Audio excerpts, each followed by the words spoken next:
So I said regarding Nisekoi that I would only do a video every 4 or 5 episodes or something. But I started up episode 2. And it began as I expected, like, oh, how they're arguing because they finally agree for once that they don't want to be in any sort of relationship with each other. But they find out that that is exactly what the gang wanted. Like, both gangs show up. They're about to fight, and then they pretend like, no, we actually are deeply in love, and they're all completely won over. They're like, wow, this is so great. And it leads me into something. I only think of it now, right, that I'm going back, because I wasn't planning on doing a video on this episode at all. And this would probably be shorter than the other one, and the future ones that may or may not ever be made. But they said okay, and that is, cliches, right? Cliches in anime, tropes. Which, they're not bad in of themselves, right? The familiar sort of aspects, that's not a big deal. But I mentioned a little bit, right, last time when we talked about, oishi and things like that. Well, there's some other ones, right? Like one, this one isn't that big of a deal, right? But they said, when he said, like, oh yeah, I'm totally in love with this girl, they said, oh good, we were worried about you, right? A very common thing. It's like, oh, something's not quite right with them. Doesn't seem interested in girls. I'm not saying that's bad. I'm not saying that's something that's wrong in these sorts of shows, but it's something that comes up very. It's usually the gag, right? Which leads into an interesting topic that I won't get into, where a lot of times homosexuality, which that's the implication, is treated as sort of a joke. Um, and well, there could be worse takes on it. But moving away from that,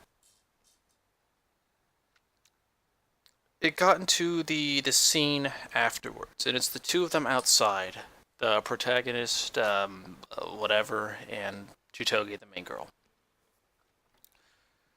And they had this interesting conversation. It was only a minute or something, or at least that's maybe it hasn't even ended yet. I stopped it. As soon as I wanted to make, as soon as the idea came to me, I was as soon as there's something I want to talk about, I turned the old machine on and was ready to rumble. So that they have a sort of conversation where well, they're like, man, what a rut we're in.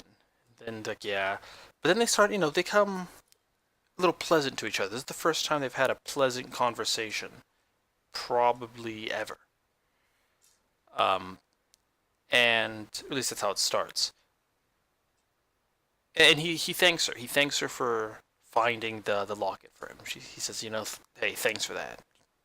And she gives a sort of, like, huh, yeah, I guess you're always be in my debt or something dumb like that. And then she asks him what the story is. What's the story of this thing? Because you said some girl, and then he explains.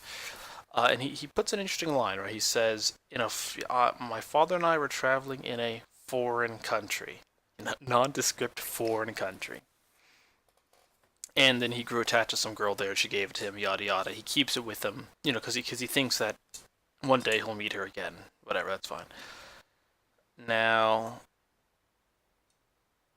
she had her reaction to this was sort of, well, because then her line where she's like, well, that's like a weird, creepy thing to do. You're a weirdo. And that's what set him off. That deeply offended him. At that, and her declaring that the girl's probably forgotten about him by now. But she's like, well, you probably hate people like me, guys like me. You keep brooding on or keep like bringing up the past or dwelling on the past. And she says, no, actually, I don't. You know, what I dislike are guys who can't get over their mistakes, who can't get over the mistakes, and they're sort of always brood about them. I think she's like, I don't hate, that sort of story, like that, that romantic story or whatever. Um, which, well, first of all, that's that sort of set and structure. I think I've seen before in these sorts of anime, but I don't hate that about you. Which that's like the indirect way of saying you like someone or an aspect of someone. Well, I don't hate you. Which reminds me of a little story, but that I heard once, but it's not really important. Um, it was about. I'm gonna tell it anyways. Actually, it was about the differences, like in some Europeans and how they confess their love. Like in an Italian or something would go to the girl and say, oh, he couldn't live without her. Right, every moment is spent thinking about her. His thoughts and his heart is consumed. Where like I forgot who said that. Was it maybe it was George Santayana? I could be wrong. I'm probably saying that wrong. I'll look into it one day, but I won't. I actually won't. But then, because I know he traveled around England, but then how the Englishman confesses is he'll talk to a girl and say, "I don't hate you, I don't hate you. In fact, I rather like you." So like the differences in temperaments between the Europeans. But that's something that's common in anime, where they'll say it usually comes like after like they're insulting them, where it's like you're loud, you're obnoxious, you're stubborn, you always want things your way, you never think about others, you always want to do the right, da da da. But you know, I don't, it's not all bad, or I don't hate you for it, or stuff like that. Right? That's a very common sort of thing. Um, it was something else that I found was interesting was her line about she hates guys who are brooding over whatever, and I thought I thought that was well foreshadowing. I thought that was a sort of weird foreshadowing moment, and what I suspect. And he was right. So our protagonist's mother has not been shown. Right. Are the female protagonist? Actually, I don't know how prominent her role is. So I imagine she's probably like she's the derogist or whatever.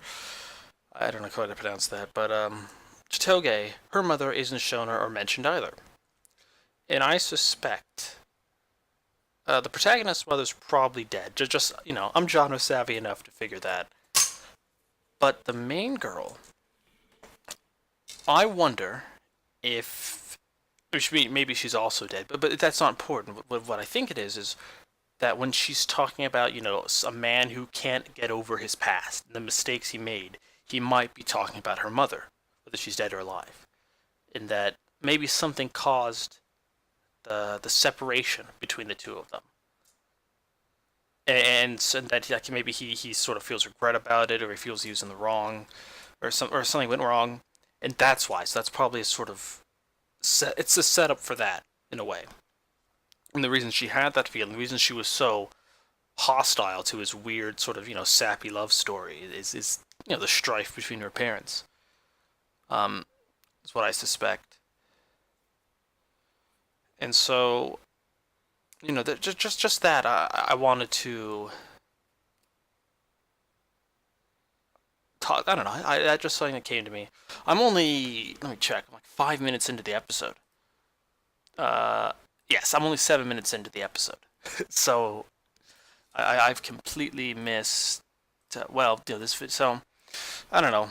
Maybe I'll cover like some of the other plot stuff. I'm not going to do it in this one, but what I will say is this is something that also is very annoying in these sorts of shows. These sort of romantic these harem rom coms pretty much is whenever there's a tender moment, whenever there's some sort of character progression or there's some sort of advancement in the relationship, whenever it gets serious for a moment, they have to break it with some sort of comedy. And this one did it all right, where like they have there, she says that she says like something nice to him, she's unkind to him for a change, and then immediately he sort of gets flustered, and then he says, "Well, we have to figure a way to get out of this situation we're in." He's like, "Yeah, I agree. I can't stand being even the idea of pretending to be dating you." So, they said they had to break it like that. Excuse me. I'm like hiccuping. Well, not quite a hiccup. I think it was a yawn. But whatever. So that's fine. I don't think that's much of a problem. Um, sometimes it gets like really bad for like some like stupid like, they're having some moment, and then whoa, she falls over, her underpants are exposed, or whoa, the classic stuff, and that stuff's annoying. It comes with the territory, but can't say I'm the biggest fan. So whatever. So there we go. Look, I found something I actually really I liked. Right in episode 2, right? Like right in episode 2, I found something I liked. Um, so I think I did judge the show a little too harshly in the past in my opposition to it. I don't think this is going to be some sort of masterpiece, but I think my estimate right now, I think I might think of it like as like a 6 out of 10 if we're using numbers, right? It's all right. It's okay. It's nothing too bad. And well, we'll see from there. I think that's all I have to say about this. And yeah, that's it. That's all she wrote.